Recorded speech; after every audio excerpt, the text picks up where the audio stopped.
Hello, and welcome once again to another segment of the Coatesville Area Public Library's Oral History Project. With me today is Dr. Daniel Lee, a longtime physician here in our community. Dr. Lee, it's a pleasure to have you with us today. Glad that you decided to be a participant in our Oral History Project. Thank you. You started out some years ago in Pinehurst, Georgia.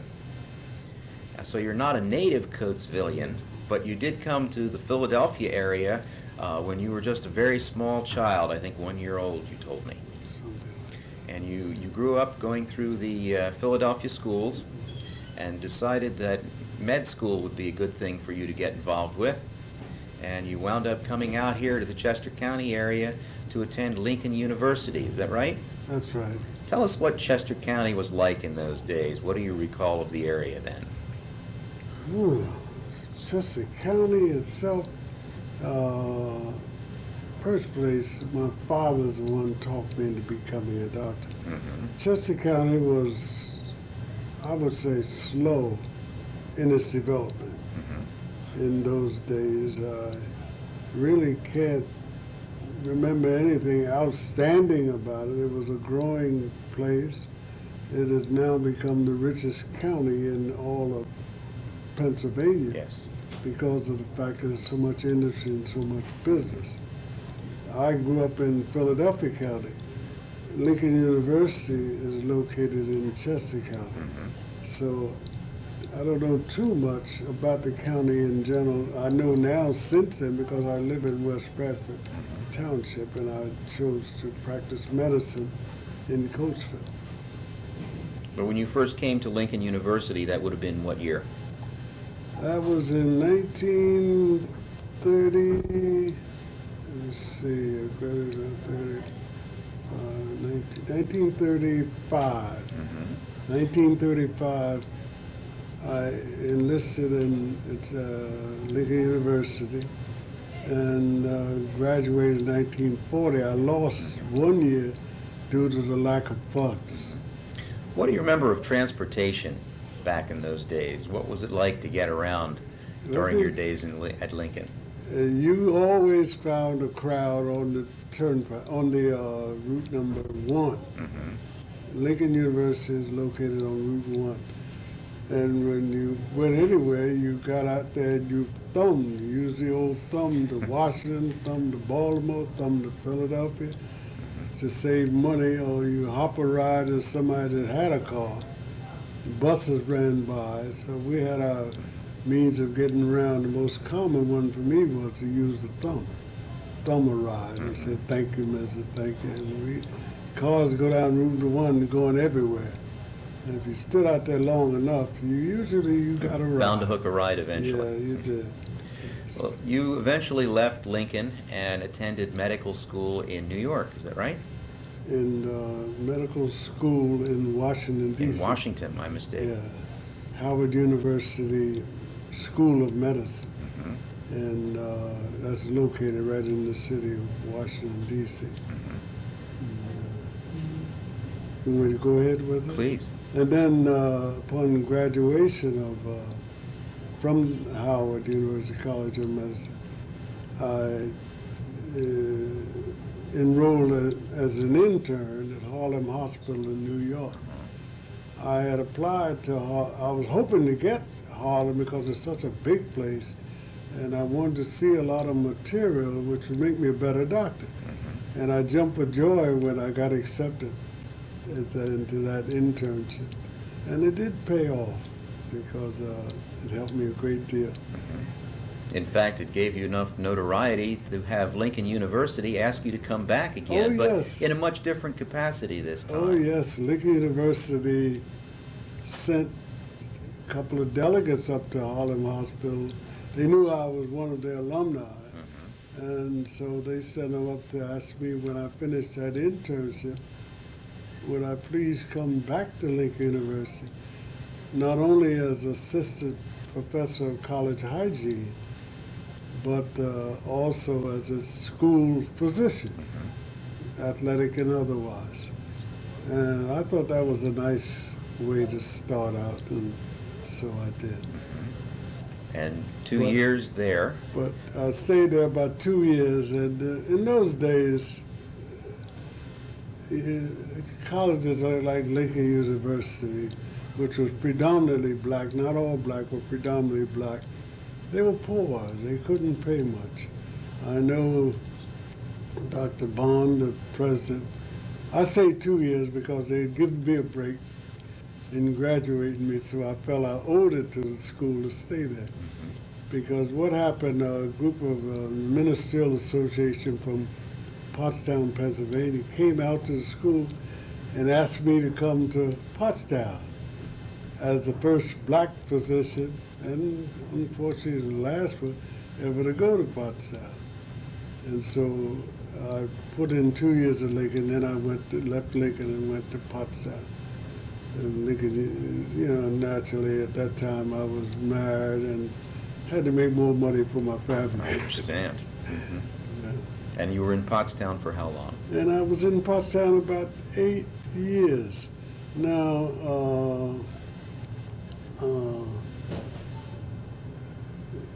I was drafted into the Army from Pottstown. And the Army had deferred me to go to med school on the condition, and I promised the Army that whenever I became a medical doctor, I would be happy to give them 2 years if they didn't draft me and stop my education, which they agreed to do. So they had called me 2 or 3 times and put me back on the shelf. So I'm in Pottstown about 8 years. I got a nice practice going and doing very well up there. And I just bought a farm up near Boyertown on the outskirts of a beautiful place, and got home, picked up the mail, and greetings. Greetings. I said, oh no. But I couldn't resist it. I'd made that promise. So I wound up in the United States Army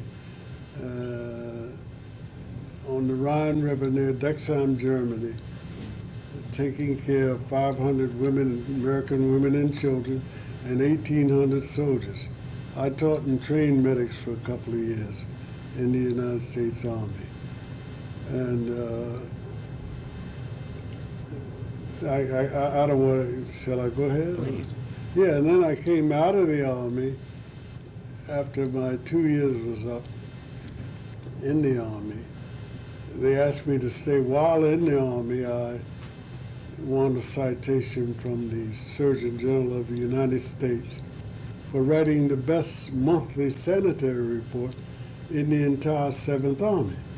Now, the 7th Army was spread all over Germany, and we were over there preparing to go to war with the Russians. At that time, the Russians told us to get out of Germany. We said, make us. So we had all types of alerts, and we were on a war footing. I can tell it now, it's not top secret anymore. But I came out of the Army because I had 2 boys, and I felt my wife needed a little help. And of course, if you're in the Army, you can be here tonight and in Korea tomorrow. Yes. And I felt that'd be too much on my wife, so I came out and of the Army at that time. And while in the Army, Dr. Atkinson from Coatesville wrote me a letter and asked me to come, when I get out of the Army, come and help him at his he had a little black hospital started called the Atkinson Memorial Hospital in Coatesville. And I used to come over about 3 days a week and help him out from Pottstown. This would have been what year now? This was 50, during those ages, 50, what would it be? 50 to 1950 to 50, to the time I went in the Army, 55. Early in the 50s, 50, sometime like that. Of course, as you know, the Atkinson Hospital eventually had to close down because they were too small to do the things that larger hospitals could do. And therefore, What was the capacity of the Atkinson Hospital? he reached about 40 beds. 40 beds, but then as you know, everything became more technical, and my goodness, the X-ray department, various other departments of the big hospitals, we didn't have. And I say we because I was there helping it. And we had to send out blood. It took too long. And then the HMOs, medical carriers, they squawked on the time it took to get everything done in the accident hospital, because we had to call in surgeons and call in whoever we needed. So that was a common thing around this country with other small hospitals. Most of them had to close down because it meant the patient had to stay there longer in order to get Results back. the results back and to produce results.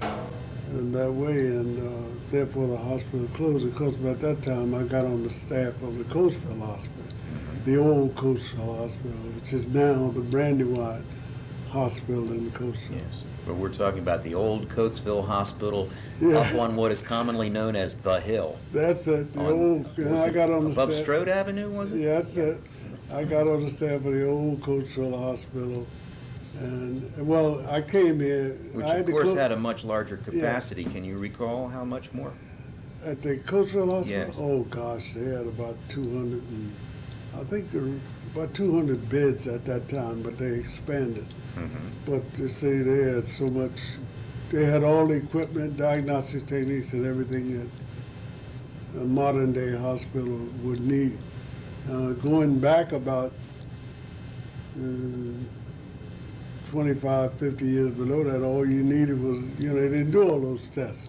You just went there and stayed there because it was cheaper, but as time went along, things became more expensive at that particular time. So I got on the staff of the Atkinson Hospital. I had,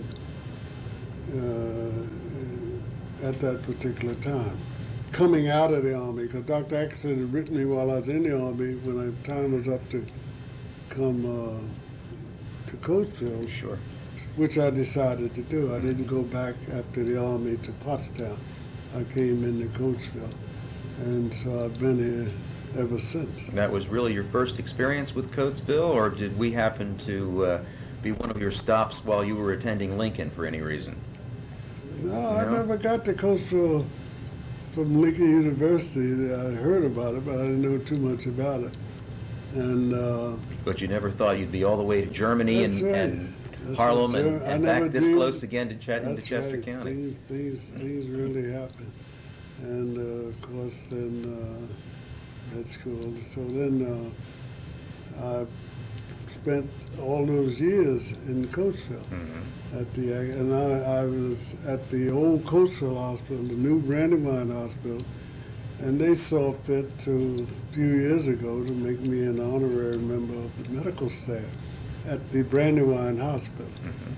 Most of the old doctors, like Dr. Mike Margolies, Dr. Mo Margolies, Dr. Herb Gabert, I know all the old doctors because I'm old too. But it's been awful pleasant working in Coatesville. And when I closed my office, I forgave all debts. I want you to know, here's one doctor that nobody owed me anything when I retired from office. I'm still the school physician. I felt that I could hold on to that job. They asked me to be the school physician. They used to, Al Cook, I don't know if you remember Al Cook, but a lot of I do. people do at the school.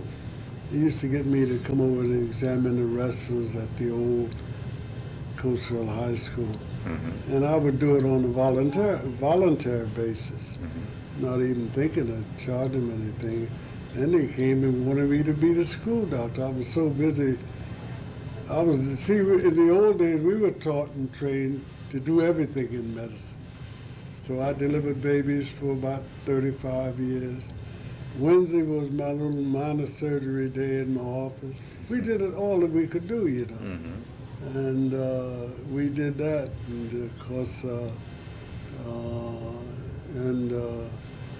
those were the old days, so you didn't get paid for everything. We were used to not getting paid because I remember the Great Depression. I had the poor people office filled with them, But the good Lord made it so that I was able for my practice to build my home, pay it off in 8 years, educate 3 children through college and whatnot. With my oldest son he's a physician assistant up at the VA. My youngest son is a lieutenant colonel in the United States Army in Texas. He's a medical doctor. He's in chief of the emergency room at this hospital in El Paso, Texas. So he chose to stay in the Army now in his 22nd year. And my daughter is a certified massage practitioner with an office in Lineville. So those are my 3 children. So from Coatesville, I was able to get those 3 kids to the point where they could become taxpayers, and that's what I stress among them while they grew up. Good for you. I was able to do that, so I said, well, why shouldn't I forgive all debts? You know, that's the only thing I could do in appreciation for what Coatesville had done for me. I gained, and it's been a genuine pleasure. I can find it difficult to go anywhere without somebody knowing somebody knowing me. And as far as the school, I feel I can still do that job. I'm still doing it. I can see, hear, think, and I'm an expert at referring them to their own doctor who does the treatment. I don't do any treatment, so this job is ideal. Just examine them and tell them what slip they must bring a statement in for this and for that. Being on the football field, first aid, I taught that in the Army, and so it makes it very easy. And so I enjoy being around the kids because I'm always talking to the kids, trying to ask them what they're going to be in life. And it's amazing the number of kids going to the school who today don't know what they want to do in life. Yes, it is. And I said, man, you got to make up your mind, even if you change, have some goal that you should be shooting at now. I said, well, I knew way back when I first went to high school that I wanted to be a doctor. My father had done his homework before that. He talked it into my mind, being a physician. And even in my first year in high school, I began cutting out medical clippings. Anything pertaining to the human body, I cut out. So when I got to med school, I wasn't a rookie. I knew a little bit about it then. So the advantage in kids deciding in their first year in high school what they want to do with their life is that they can start now learning, and then when they go to graduate school, they know something about what they're all going to want to be. Certainly. Dr. Lee, you've worked with students over a number of years. Have you noticed any change in attitudes as the years have moved on? Have there been social issues that have affected the way our students think that you can pinpoint? I think generally it's improved. If you want to look at it from a racial point of view, they get along fine, as I see it.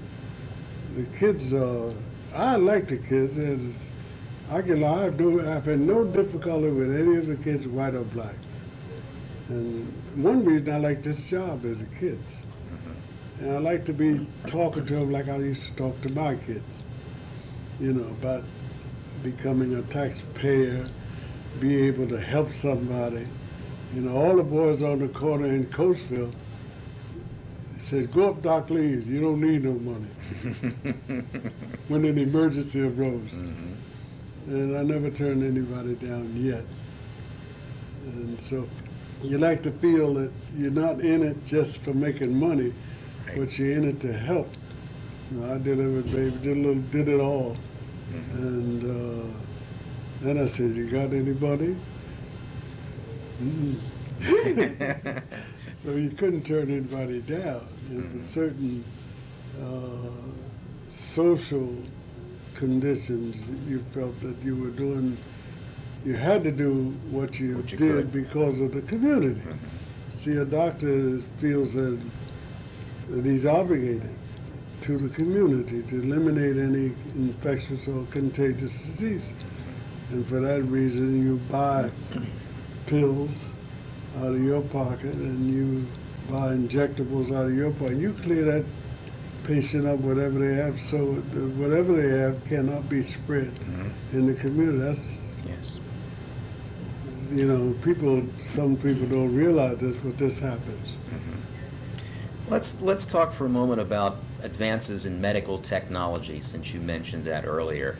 Can you think of things that we have now in terms of treating patients that you couldn't even have imagined back when you were in medical school or your early days at Atkinson Hospital? What advances do you think are the most significant that we've had?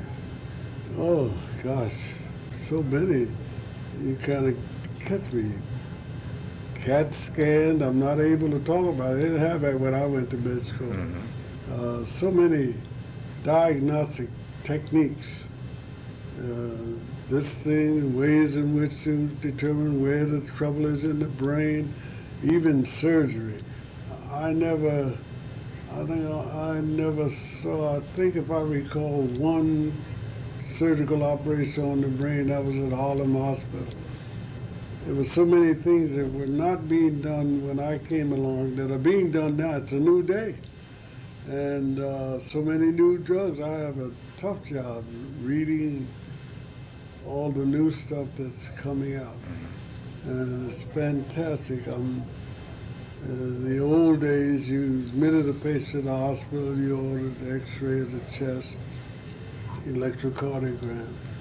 If there was a question of broken bone, you ordered x-ray for that. And upper GI series in which they run all that barium through the stomach and whatnot. Now, man, they got, I go to these conferences and they got television in which they flash all this stuff, you know, and they show all the tests that they've done. It's amazing. And he'll play this up, and it's new to me because I'm from the old school. I don't think anywhere in the world can compare to this country in modern technology when it comes to the practice of medicine. Drugs, they found out what drugs are good, what drugs are not good, the dangers in certain drugs.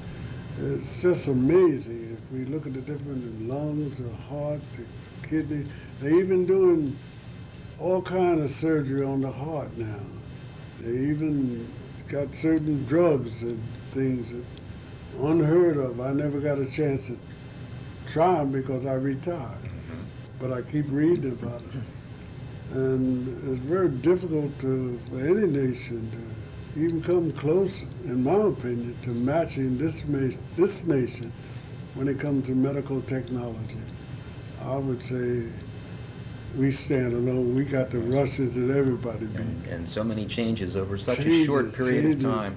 And this is due to research.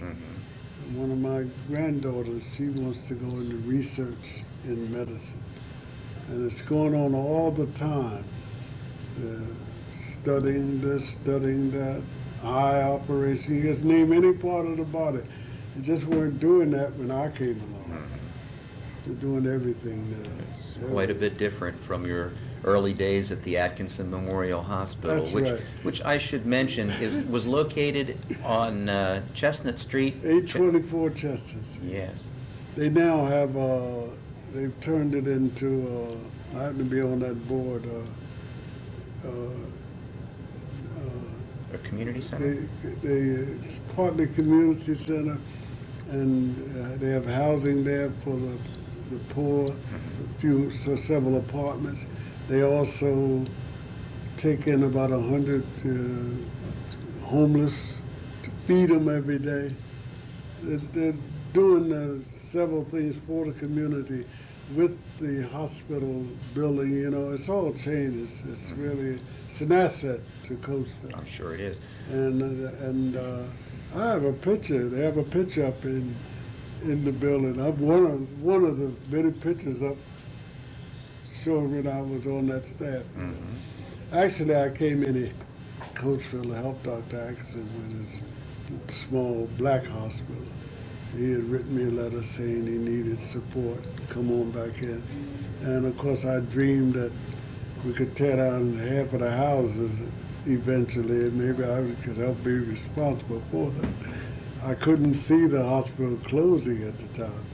I think I would have stayed in Pottstown, because I like Pottstown. Pottstown I was on the staff of two hospitals, Pottstown Memorial and the Pottstown Hospital, so I was on the staff of both of them up there. And I kind of liked Pottstown, but it was a challenge. At the accident hospital, I used to help with the surgery, give the anesthesia, so there was a role, and cover the hospital when the accident couldn't be there, living babies, doing a little bit of everything. But the Brandywine Hospital, the old Coatesville Hospital, they've done an excellent job. Yes. And like I said, they made me an honorary member of that. I was shocked. Surprised you, huh? You mentioned a moment ago the closing of the Atkinson Hospital. Was there any one thing in particular that you think precipitated its demise? The main thing is we were just, I might as well sum it up this way. We were just outmoded. We had improved and done everything we could at the time we did it. And the insurance, well, people, even today, you got to have insurance when you go to the Brandywine, any hospital, anywhere. You got to have insurance because the hospitals got to get their money. They got to pay the nurses. They got to pay the cooks and everything. And what happened to the accident hospital, it really weren't big enough to house all of the facilities they needed. You need a lot of facilities today, a lot of modern technology today. It calls for this and that, CAT scans and this type of thing and that kind of thing. Whole departments take up whole floors. Yes. And he only had about 40 beds on 2 floors. And he had an X-ray department, and so that was the main reason the hospital. It's size more than anything. That's I guess right. if you could put all the technology in there that you needed, you wouldn't have any room for beds. Now, he could still be open, but the insurance notified the people that if they went to his hospital, they'd have to pay their own bill because he did not have all the facilities that they expected the hospital to have. He couldn't even compare with the Coatesville Hospital, Yes. who had everything, so to speak. And I can understand we didn't get someone in there. Sometimes we had to transfer them out. Sometimes we had to order the blood work and then wait for it to come, and sometimes we had to use our own judgment. Sometimes we had to try to get a surgeon. He was busy and couldn't come right away. And there was so many, you got to have people you can get on the spur of the moment at these hospitals today. The emergency room, like I said, my son has run the emergency room, and I worked in the emergency room at Harlem Hospital. You got to be ready when they come in. There's no way we could do that could be done at a small hospital. So all across America, the small hospitals began to close. And with that in mind, we couldn't get mad at any individual. Accident hospital was all right in its day. Served a purpose. Right, there's a lot of other bigger than his that closed up because they served their purpose.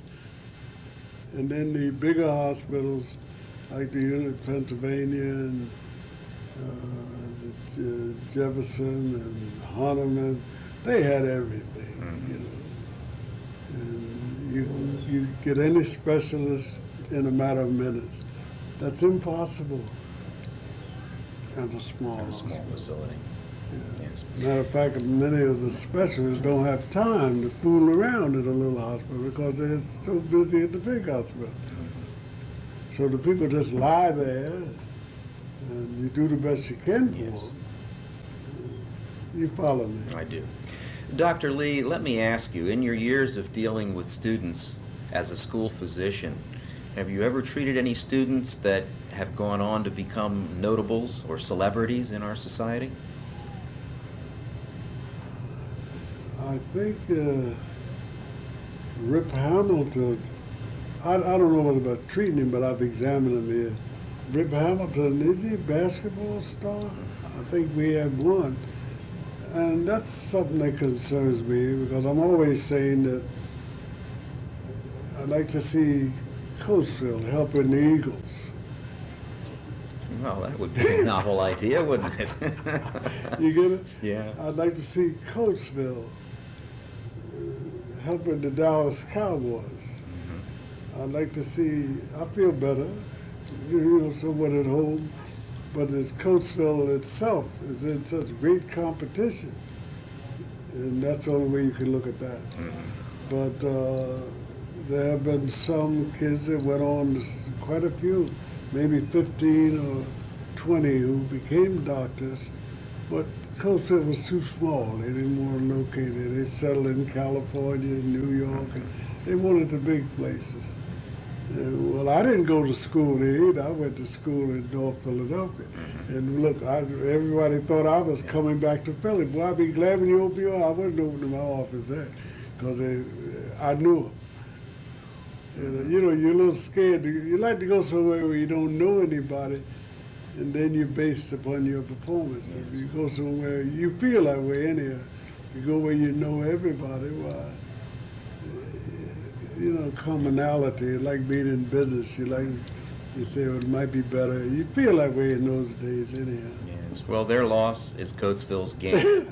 We have been certainly blessed to have you as a part of our community for so many years.